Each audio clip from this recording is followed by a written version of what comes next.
Buenas tardes, sean todos muy bienvenidos a RTVC, Radio Televisión Nacional de Colombia, Sistema de Medios Públicos. Buenas tardes a la gente que nos acompaña por streaming. Estamos todavía celebrando el Día Mundial del Patrimonio, que se celebró hace 8 días. Es una fecha en que la UNESCO hace un llamado de atención a la gente que preserva los archivos audiovisuales y sonoros como material muy importante para construir memoria. Para construir memoria no solamente en el sentido del pasado nostálgico, sino memoria en el sentido de información que nos permite ser funcionales en el presente y hacia el futuro.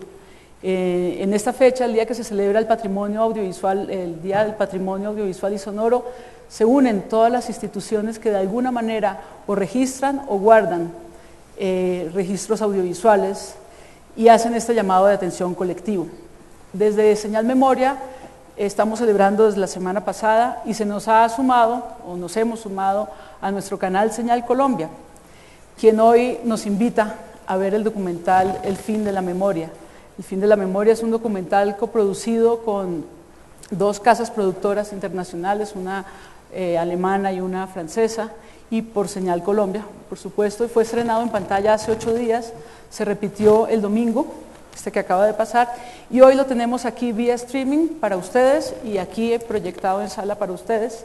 Vamos a verlo y luego hemos querido invitar a 3 personas expertas en 3 disciplinas completamente diferentes para que no solo comentemos la película, sino motivados por la película nos ayuden a pensar el por qué es importante la memoria, por qué se dice que la memoria es una construcción, por qué no es sino se construye, y qué implicación tiene el hecho de seleccionar información para construir y para conformar esta memoria. Para eso hemos invitado a una experta curadora de arte, a un psiquiatra psicoanalista y a un realizador de cine, un director de cine, porque son 3 actividades completamente distintas, unas digamos con alcance individual, otras con alcance colectivo y social, pero de alguna manera las 3 se tienen que confrontar a toda hora con el concepto de memoria, la memoria para qué, y tienen que responder a toda hora la pregunta de cómo selecciono y cómo escojo lo que escojo para mostrar y para recordar. Entonces, sin más preámbulos, vamos a ver la proyección del documental El Fin de la Memoria y luego estarán nuestros invitados aquí conversando con nosotros.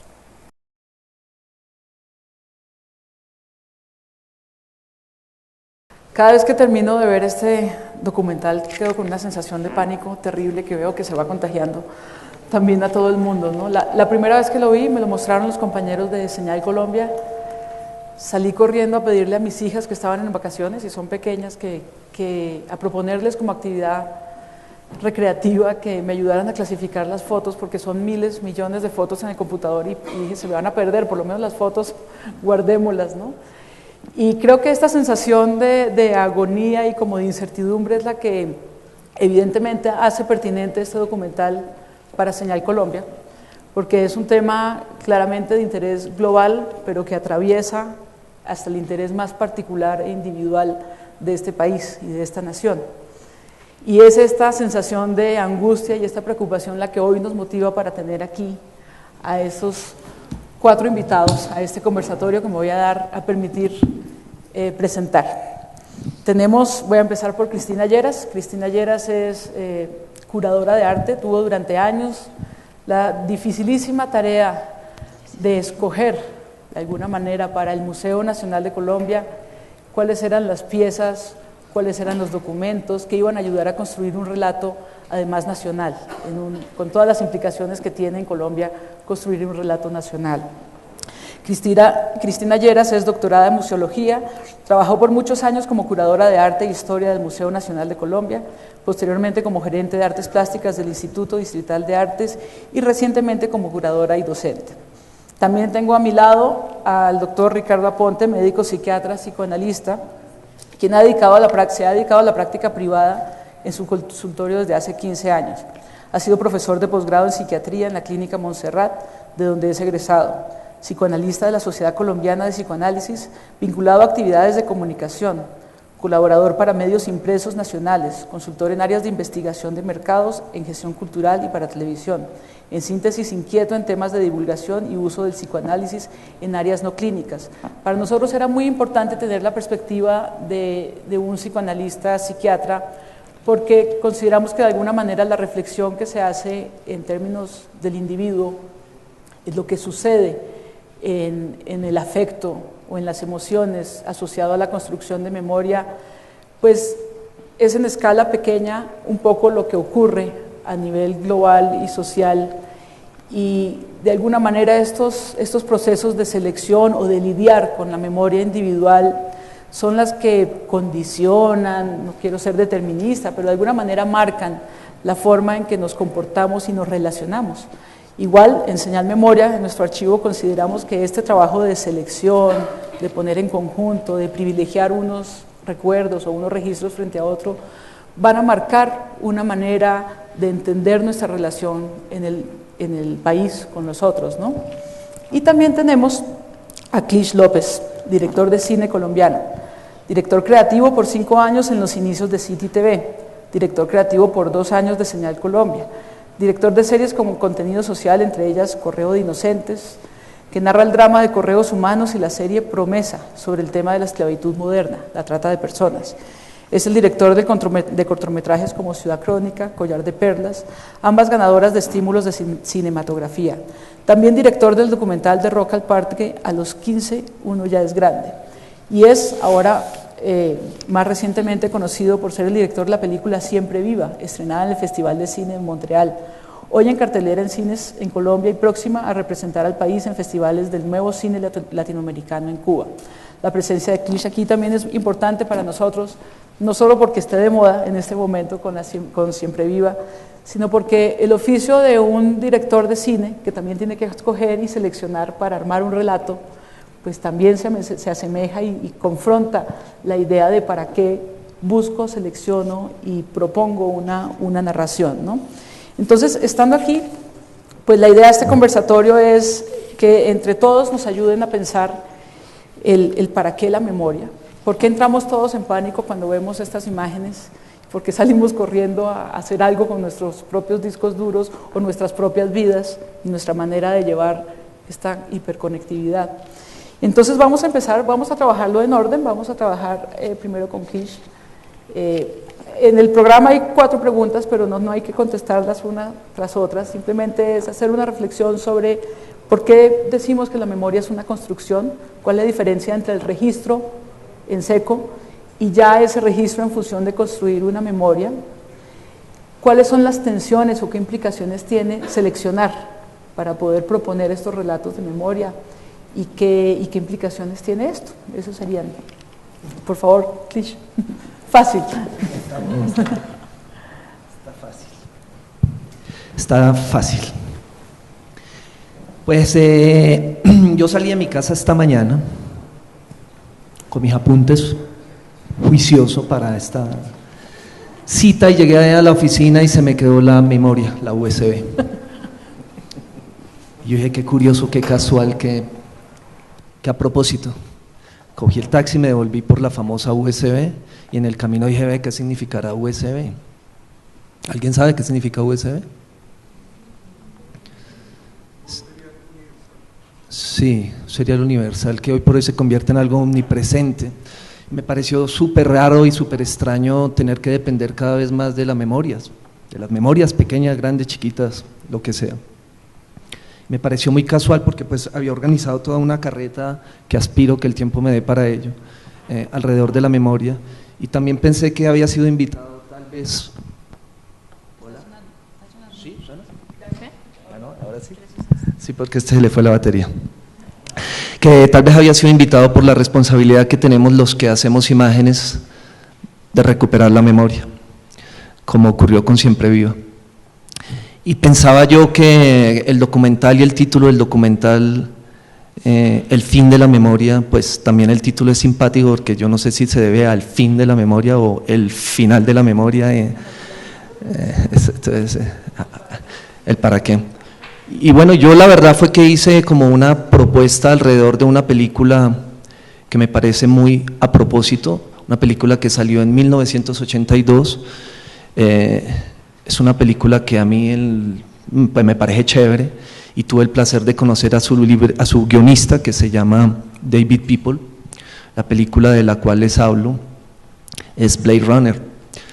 Es una película en la cual proponen que una gran corporación, como todas las corporaciones que presentan acá, que están manejando la famosa nube y la memoria, pues crea unos seres, y la empresa se llama Terrill Company, y la empresa usa su eslogan: más humanos que los humanos, refiriéndose a los replicantes o a los seres que crearon, sí, que crearon ellos. Y me llama la atención lo importante y lo ¿cómo se dice? Lo que aún sigue siendo contemporánea la película. Sí, puede ser, pero no es esa pertinente. A propósito. Sí, es que siga siendo en este tiempo válida toda la propuesta de ese escritor de esa película, de David. Y es simplemente que estos replicantes, que fueron una materia creada o como generación de segunda mano para trabajos como minería o cosas peligrosas donde si mueren pues no pasa mayor cosa, o etcétera, etcétera, pues se pueden aplicar a ciertos grupos sociales en nuestras ciudades, en nuestros países. Y sigue funcionando muy bien el término replicantes, o personas de desecho, o personas que no son importantes y mejor esconderlas para que la ciudad se vea más bonita y la cosa. Resumo la cosa porque estos replicantes tienen una durabilidad de 4 años en la historia que escribe el guionista, y pues ellos se preocupan porque quisieran durar un poquito más.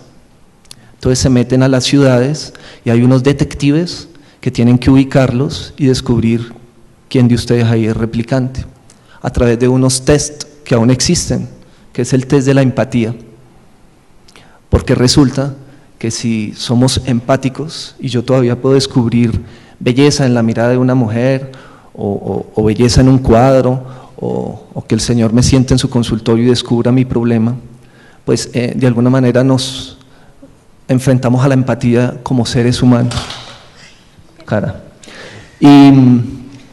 Y me llamaba mucho la atención toda esta propuesta de ese entonces, de este director, y todo lo que ocurre con los famosos replicantes y cómo se sigue aplicando al día de hoy.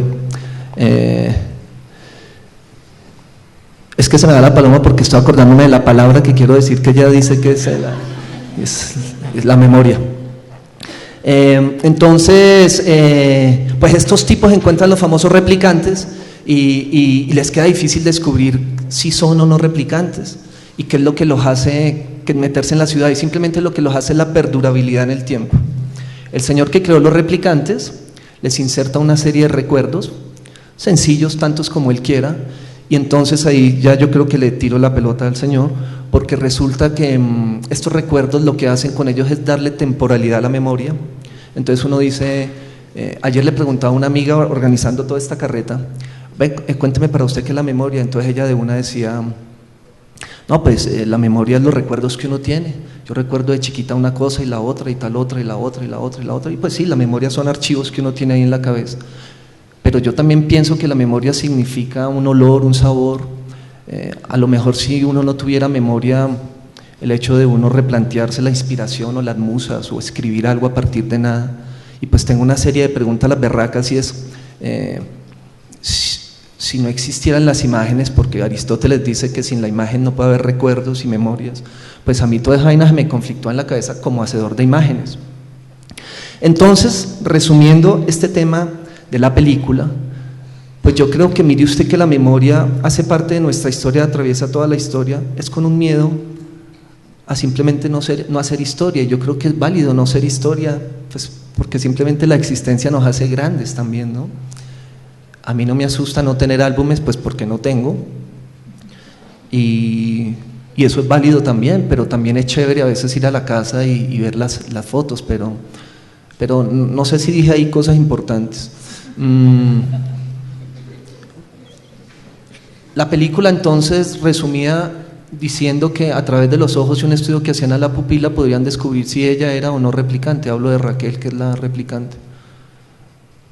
Y aunque en los estudios que hacen los críticos de cine, que que saben a veces mucho más que el director que hizo la película, rara cosa esa, pues decían que era una escena simple porque no se podía aterrizar algo tan simple como creer que a través de los ojos se puede descubrir la verdad o la memoria de una persona. Yo creo que lo que quiere decir el autor o la imagen o la escena o lo que quiso decir el director Scott es que si nos vemos a los ojos y dejamos de usar los aparatos, dejamos de enviarnos mensajes y dejamos de creer que esto que muestra el documental es lo que realmente nos va a hacer perdurar en el tiempo, pues creo que vamos a ser importantes como especie.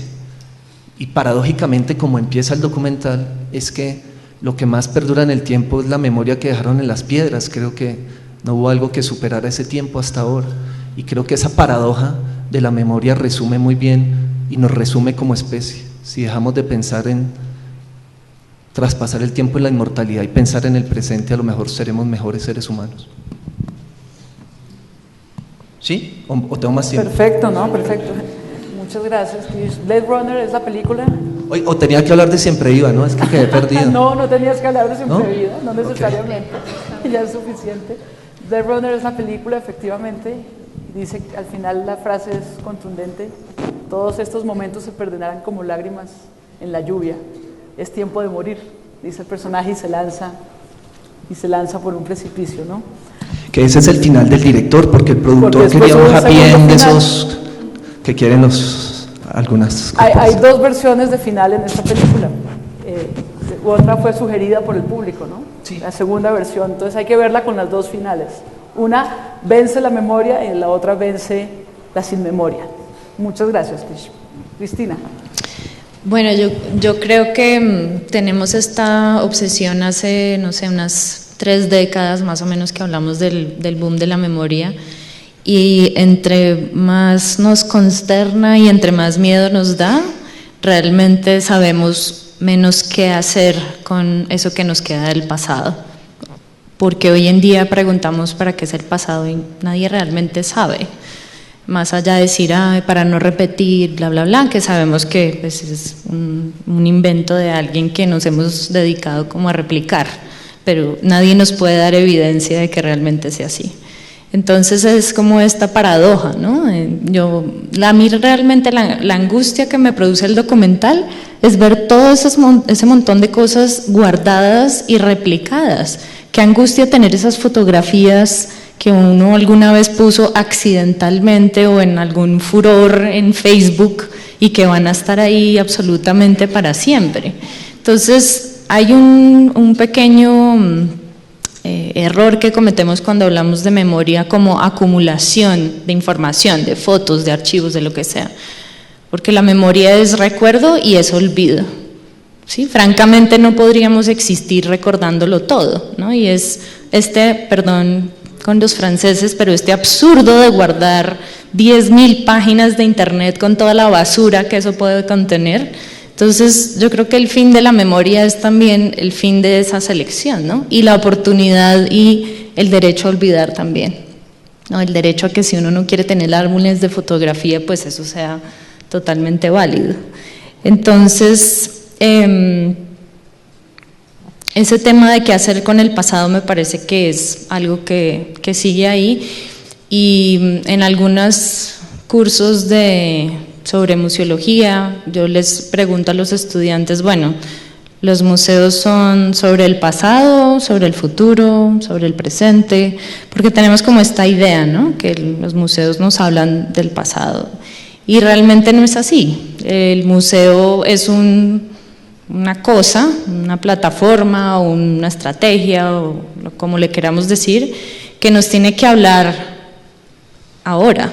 Y nos puede hablar de muchas cosas, algunas de ellas de pronto ya pasaron, pero realmente la memoria, si la fuéramos a comparar con el museo, la memoria la elaboramos desde la hora, y la memoria está llena de trucos, está llena de malicia, ¿no? Sino solo después le podemos preguntar no solo sobre Siempre Viva, sino sobre la memoria de esos acontecimientos que pasaron hace 30 años y cómo han ido cambiando, ¿no? De acuerdo con el presente.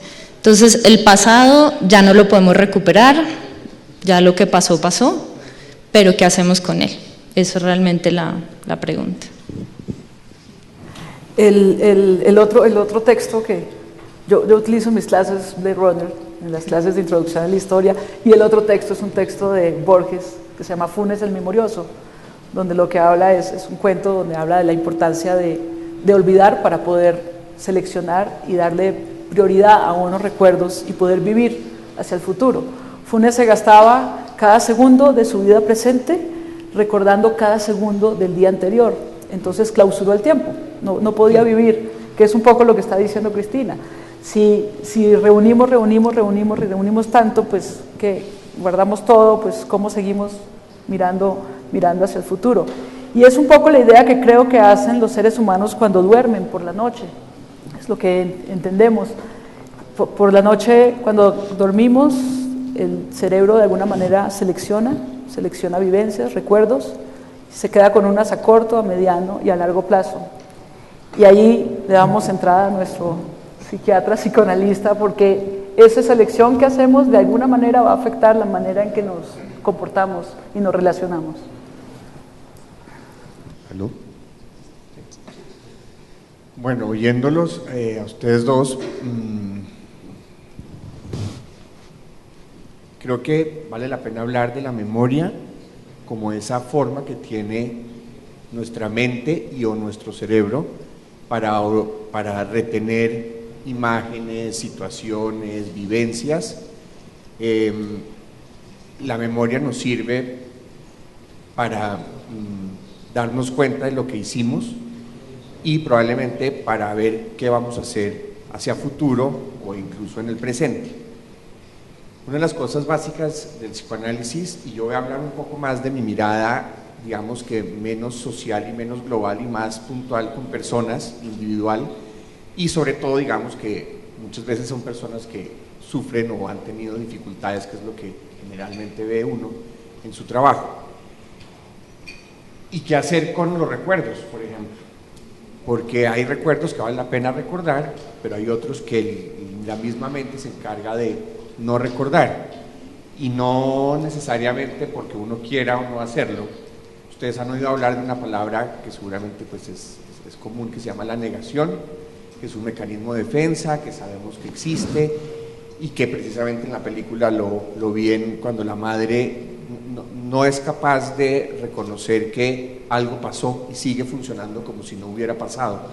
Eso pasa muchas veces con el trauma, con el dolor, con las pérdidas, y uno al principio como que no ha hecho conciencia o no se da cuenta realmente de lo que pasó y sigue funcionando como si no hubiera pasado, hasta que la misma mente y el mismo ser logra procesar la situación y empieza a aceptar generalmente la pérdida, etc.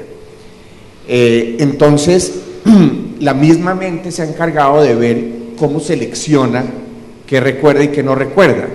Generalmente un hecho traumático a veces no se recuerda, y si uno ve personas que cuentan sus historias traumáticas de infancia, por ejemplo, muchas no las recordaron sino tiempo después, probablemente porque la capacidad de procesar y elaborar dichas situaciones ya está dada para realizarse.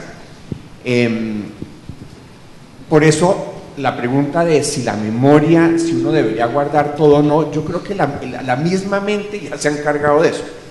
Es muy probable que el cerebro tenga la capacidad de registrar todo lo que pasa, pero en algún momento alguien dijo, pero usar todo eso que pasa, todos esos registros visuales, olfativos, eso debe ser bien difícil.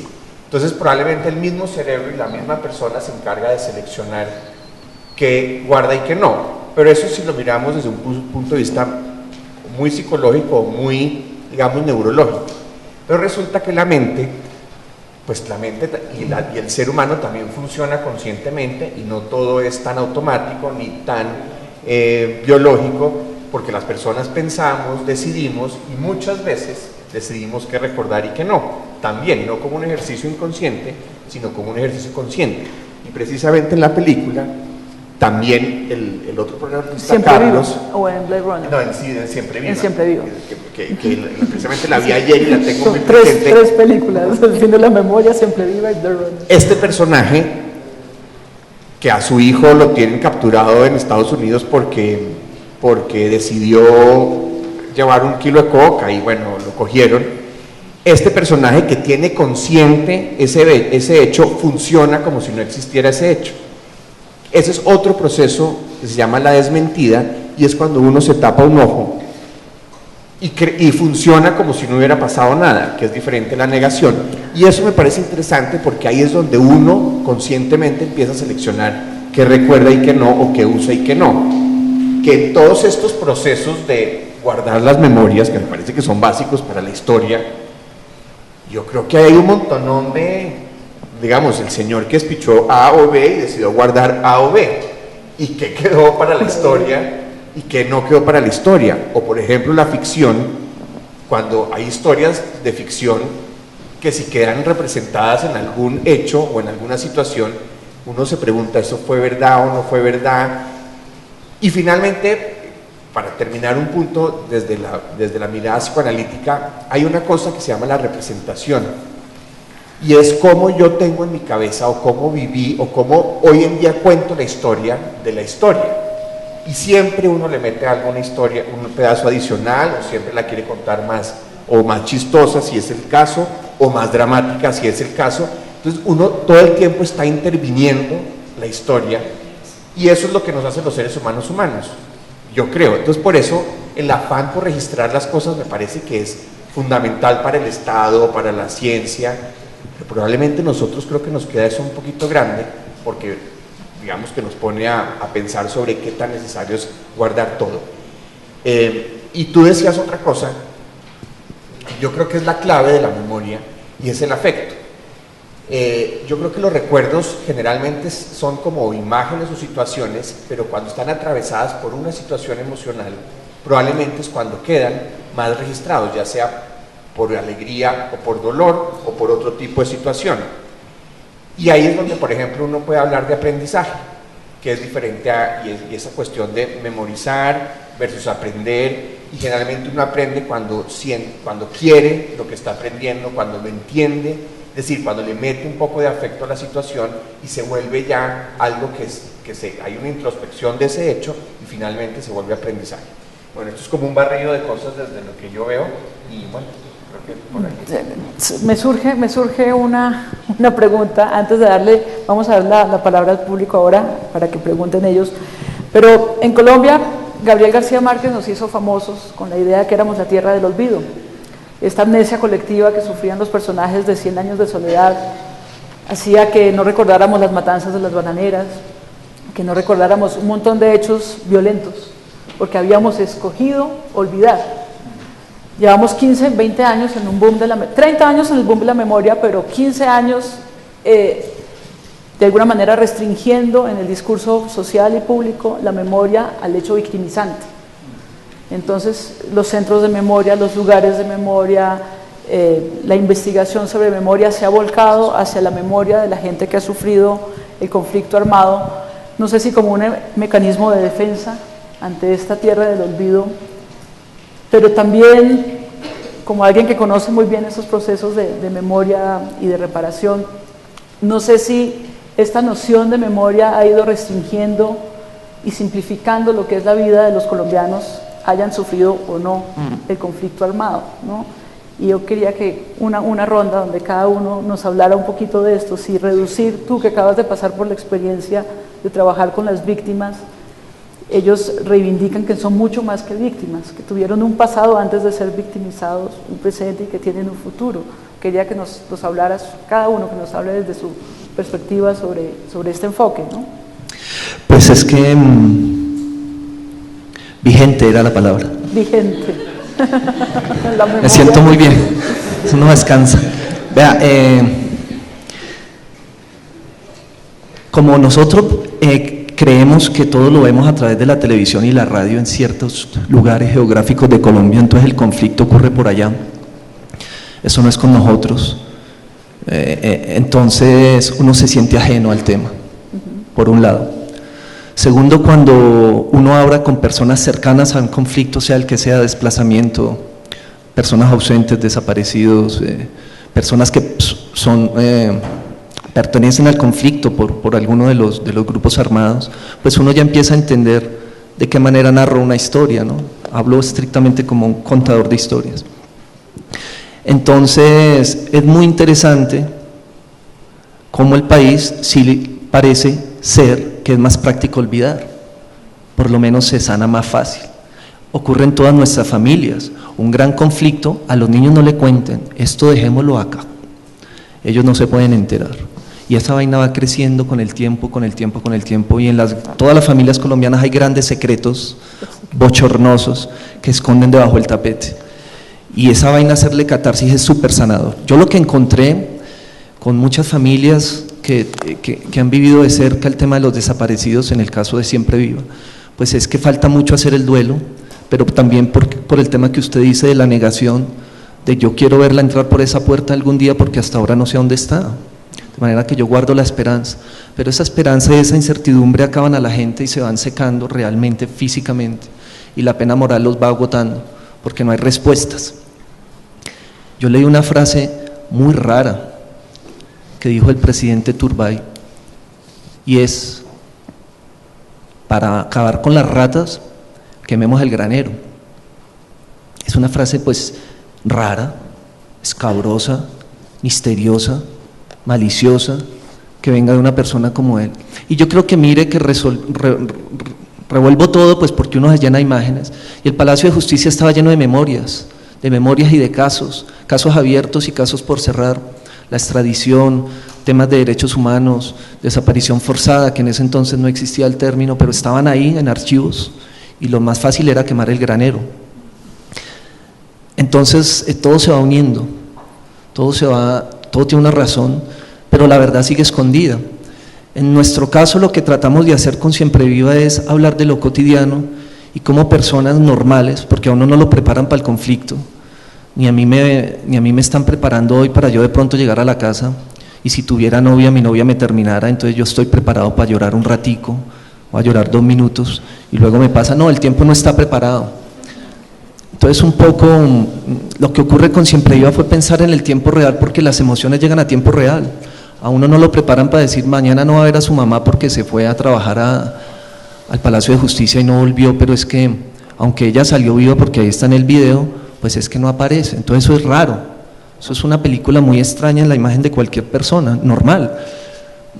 De manera que yo lo que creo cuando abordo un tema o una película o una historia, pues yo no soy de los que creo que la persona debe ir a empaparse de ese poco de verdades, porque la realidad llega como llega la sorpresa, llega y uno debe reaccionar a la sorpresa.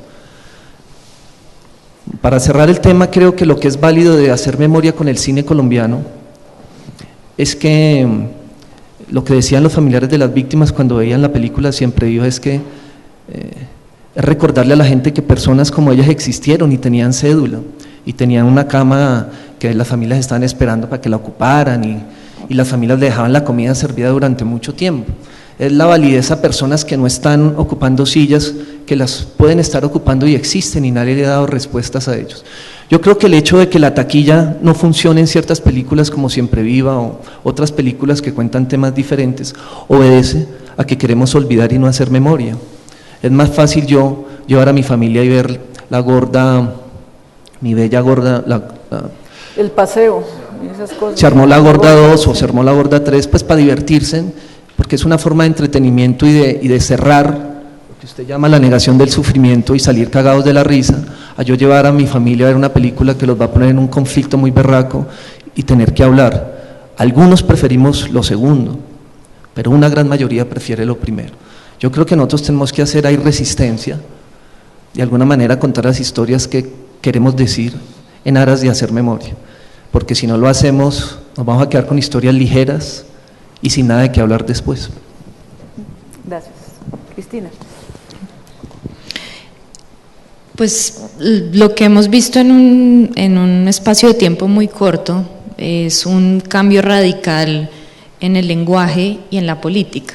Entonces, todos los procesos de paz con el M-19, con el EPL, que datan de principios de los años 90 y otros grupos pequeños, Hasta ese momento se instituyó la idea de que había amnistía, perdón y olvido.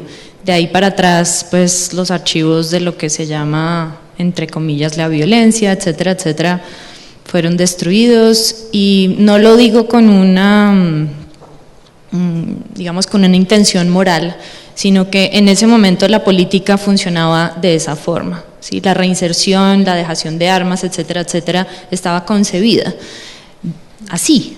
Pero es increíble ver que en 20 años eso ha cambiado radicalmente por distintos fenómenos, porque las leyes a nivel internacional han cambiado, porque han vuelto a surgir procesos en América Latina que se pensaba que ya estaban clausurados, y eso hace que hoy en día tengamos inscrito, y creo que cada vez más, esta idea de que la memoria es equivalente a la verdad y a la justicia, que no necesariamente es así, y al testimonio.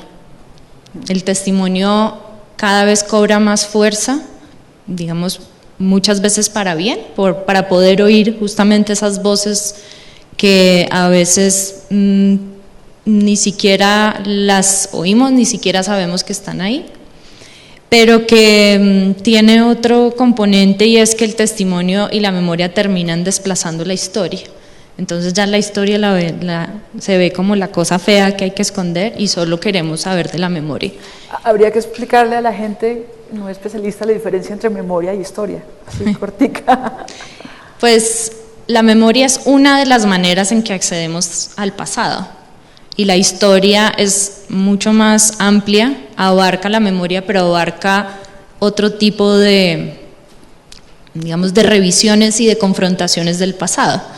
Es, por ejemplo, la memoria, como les dije, está llena de trucos y de engaños. Entonces, mañana nosotros 4 vamos a recordar este mismo evento de una manera muy distinta, y ninguno de los 4 va a saber realmente qué fue lo que pasó aquí. La historia entonces entraría a confrontar nuestras 4 miradas para tratar de interpretar esos hechos para el presente. Entonces, ese tema del olvido ha sido sobre todo un tema de archivos, un tema de que hasta, tal vez hasta, diría también un periodo muy reciente, con las políticas de archivos y el Archivo General de la Nación y todo eso, el país se ha puesto un poquito más las pilas en la conformación de sus archivos, pero cuando veía el tema del ADN me daba una risa, porque es que ni siquiera hemos podido organizar los papeles que tenemos tirados ahí, ¿no? O digitalizarlos. Entonces, más allá de eso es ese tema de esa selección que a veces no ha sido ni siquiera consciente, sino el papel que sobrevivió, ¿sí? Hay que guardarlo, que es parte de la historia de nuestras instituciones. Y digamos lo que preocupa, o lo que me preocupa a mí de pensar la memoria como equivalente a los hechos traumáticos, es que cada vez se instaura de manera más contundente esta noción de que lo único que nos une colombianos es eso, ¿no? Nuestro relato colectivo, que era otra de las preguntas, ¿no? La memoria y la identidad, ¿para qué sirven? Pues sirven para inventarnos historias, ¿no? Mitologías de origen, cosas que nos unan. Pues es dramático pensar que entonces lo que nos va a unir es esa noción del trauma. Ricardo. Bueno, para nosotros siempre ha sido una pregunta, y sigue siendo, yo creo que una pregunta vigente: ¿qué tan reparador es repetir un hecho, repetirlo por imágenes o por contar la historia, un hecho violento? Y yo creo que la pregunta sigue siendo vigente, si eso es reparador o no, y yo creo que sí y no, y eso es lo más difícil, porque digamos que a veces el mismo hecho vuelto a contar lo pone uno a pensar, y ahí sí un poco para no repetir, pero también a veces el mismo hecho violento hace que se repita, porque se sabe que existe. Y yo creo que esa sigue siendo la pregunta de qué hacer con las formas de guardarla, de que la memoria esté para ser usada como. digamos que ahí yo creo que la pregunta sigue abierta. A veces es más traumático ver la situación que el mismo hecho de no verla. La revictimización le llaman, ¿no? Claro, y puede generar más dolor. Yo creo que hay un punto clave en relación a ayudar a víctimas, pues es que logren llegar a que el dolor y el sufrimiento se vuelva pensamiento.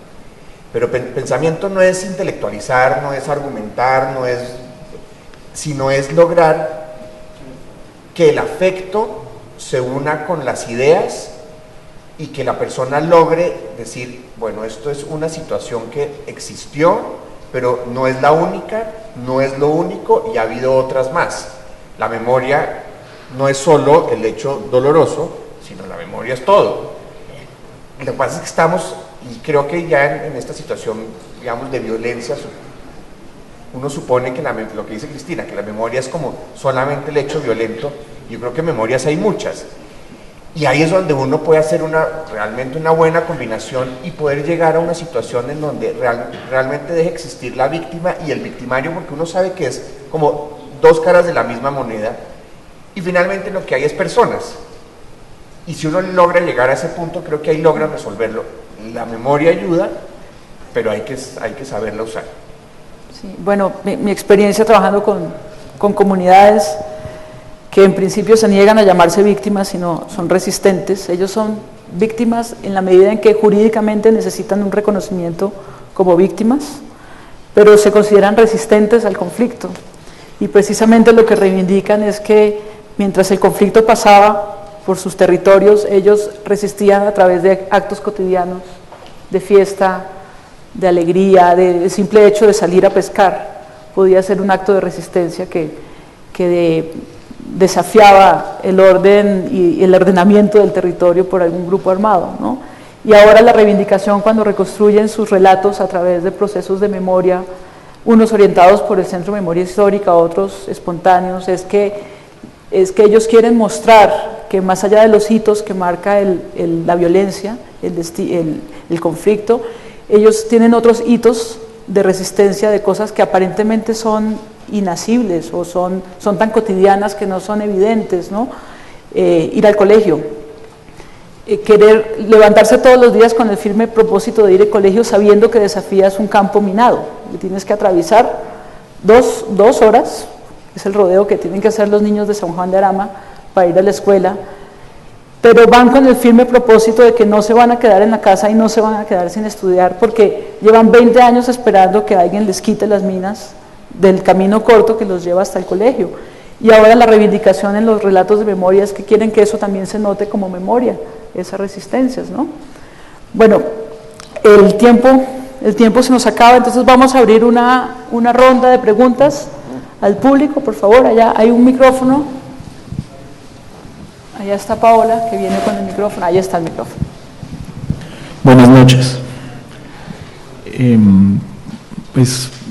Quería preguntarles al que quiera responder del panel sobre no solo cómo se está construyendo memoria desde distintos espacios, desde las mismas comunidades, desde la misma vida cotidiana, desde los medios de comunicación, con ahí la subdivisión, digamos, de lo que sería el entretenimiento, la creación artística o lo institucional.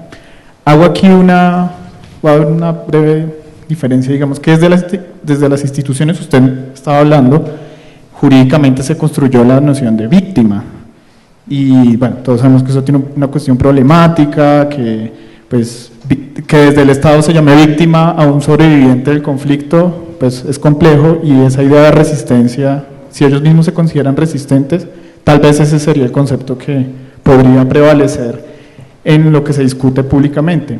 Y en lo que se discute públicamente, hablo también sobre cierta influencia o cierta relación en lo que hace pues, nosotros, digamos las personas del común, respecto a lo que vemos en los medios de comunicación. Y aquí hablamos es de cómo pues, los medios de comunicación, por lo menos los que son los corporativos, los grandes, los dominantes, construyen memoria con el simple montaje de una imagen. montaje en el sentido de edición de imagen. Por ejemplo, si vamos a hablar de, no sé, las Fuerzas Armadas Subversivas o las FARC, siempre aparece una imagen del año 98 en RCN donde aparecen varios guerrilleros caminando en fila, y esa idea se instala y se vuelve sólida y se vuelve como lo que todos pensamos que son la subversión, incluyendo que en el 2015 ya no son esos muchachos corriendo, sino unos señores sentados en La Habana. Entonces, lo que yo les quería proponer a ustedes como pregunta o como comentario es cómo desde nuestra experiencia, desde lo que estamos haciendo, podemos pues intervenir o podemos dialogar o qué podemos hacer cada uno, no solo los productores de sentido, sino el ciudadano del común, para que estos relatos de los resistentes pues resistan ante el dominio o la representación, lo que dice el doctor, dominante que viene pues que generan los medios de comunicación. Les agradezco y si les parece y ofrezco disculpas si mi pregunta puede parecer muy compleja. La pregunta es pertinente, no sé si Clich, me imagino que quiere. Yo puedo empezar. Sí. Hay una, digamos, ahí me acuerda usted de un TED Talk, pero quiero contar un poquito el pedacito de la historia. Y lo que esta era una mujer hablando del peligro de una sola historia. Chimamanda Ngozi. Exacto. Sí. Que ella, y lo repito un poquito porque ella lo que dice es que cuando uno solo tiene una forma de ver la historia, una sola versión, es peligroso porque solamente se ve a la víctima y no al niño que va a la escuela. Solo se ven las minas y no el niño que está yendo a la escuela, cuando tal vez lo que el niño está haciendo es yendo a la escuela y sí, le toca atravesar unas minas, y no va a decir que no sea difícil. Entonces, la capacidad de interpretar y de ver los aspectos desde varios puntos de vista, creo que ayuda y complementa, lo complejiza, pero le da una robustez a la historia que tal vez es más fácil de ser entendida y no quedarse uno con la única imagen del único momento, entre comillas, dramático, cuando de pronto pasaron otras cosas. Eso es lo que tendría para decir. Cristina. Pero digamos que para ser un poco optimistas hemos visto también que esos otros relatos de las distintas comunidades que empiezan a hablar, empiezan a circular también en distintos lugares. Puede que no al lado de la nota en el noticiero, lo que sea, pero creo que poco a poco estas historias van a circular con mayor contundencia. Es decir, yo veo que ese proceso ya empezó y creo que se están abriendo distintos caminos, incluyendo, por ejemplo, pues una iniciativa del Centro de Memoria Histórica, que es la construcción de un museo. Entonces, a través de eso y a través de otras plataformas, creo que ya está pasando. Hay otra cosa que creo que es importante y es no desestimar la inteligencia del público. Hace unos años, ustedes recordarán la telenovela La Pola, hace 5 años. Yo la recuerdo porque era el año del Bicentenario y bueno, todas estas cosas nacionalistas. Entonces en el Museo Nacional se hizo una exposición y se incluyó la telenovela casi en simultánea, y algunas personas se enfurecieron mucho, pero más allá de la anécdota, en algunos conversatorios que hicimos se me acercó una profesora de un colegio distrital que había ido a todos los conversatorios y con los muchachos del curso habían hecho un análisis de la telenovela.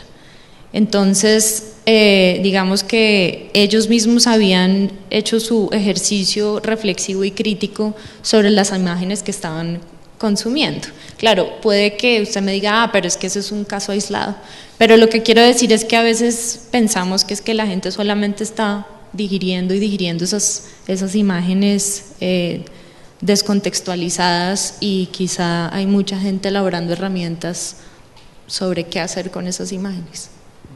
Ok.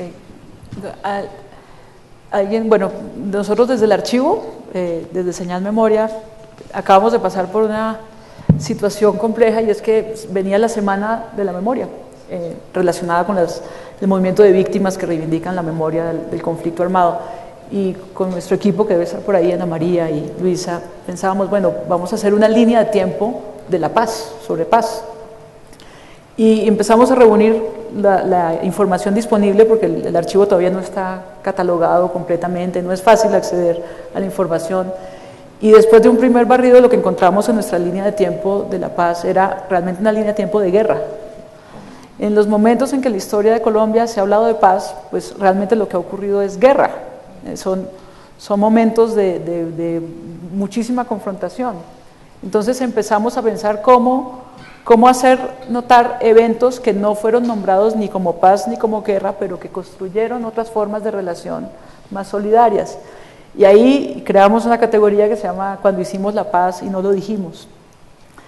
Pero es muy complejo, incluso entre el mismo equipo, reconocerlas. Son súper cotidianas, súper evidentes, pero no las decodifica uno en la cabeza como hechos de paz, ¿no? Tal vez el reto que tú propones es cómo ponernos en sintonía para reconocer en estos hechos no tan evidentes que hay otras maneras de narrar la memoria y de construir una historia de la paz, ¿no?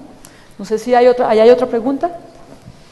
Sí, una pregunta, pero también digamos una apreciación. Yo creo que el boom de la memoria que en Colombia no es casual. O sea, no hay que despolitizar tampoco la memoria. Yo creo que sí es importante ver esas otras múltiples memorias que están allí, la memoria de la resistencia. Se te fue. Se fue. De la gente que sigue adelante es muy importante, pero no hay que despolitizar la memoria. Estamos hablando de memorias de víctimas porque hubo bastante tiempo en que solo hablaban los victimarios. Entonces yo sí creo que es importante, primero, que se hable, segundo, escuchar, que creo que es importante, el psiquiatra podrá decirlo, porque también puede que no nos acordemos, pero también él sabrá que también el síntoma aparece. Y tampoco es desde el punto de vista individual, también desde el punto de vista colectivo. Y esa relación entre memoria y poder es fundamental para entender cosas.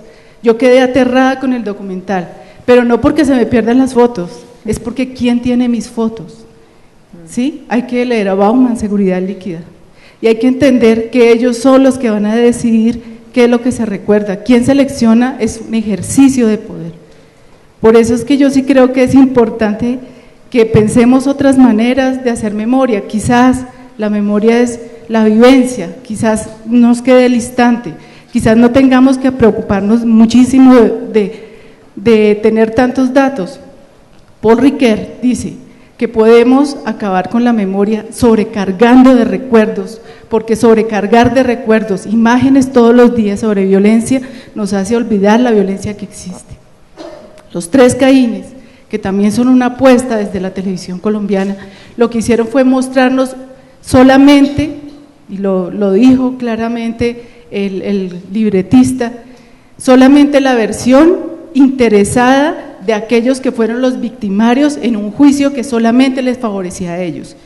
Y hay gente en este país donde mucha gente no tiene acceso a la educación y a donde se acabó con la cátedra de historia, que cree que eso que aparece en televisión, entre ficción y lo que no es la verdad. Entonces yo sí creo que es muy importante escuchar todas las historias, pero no hay que despolitizar la memoria. Ok, muchas gracias. ¿Alguna otra pregunta? Aquí hay una y allá hay otra.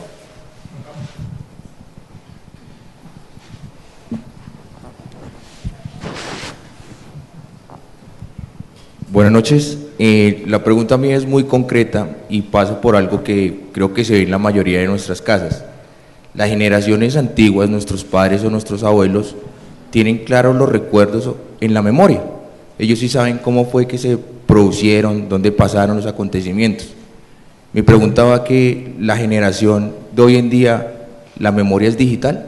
O sea, todo lo que necesitamos ubicar o recordar lo buscamos en internet, mientras que lo que pasaba anteriormente era que leíamos, y a partir de que leíamos y construíamos en libros y en periódicos, ¿nuestra memoria trabajaba?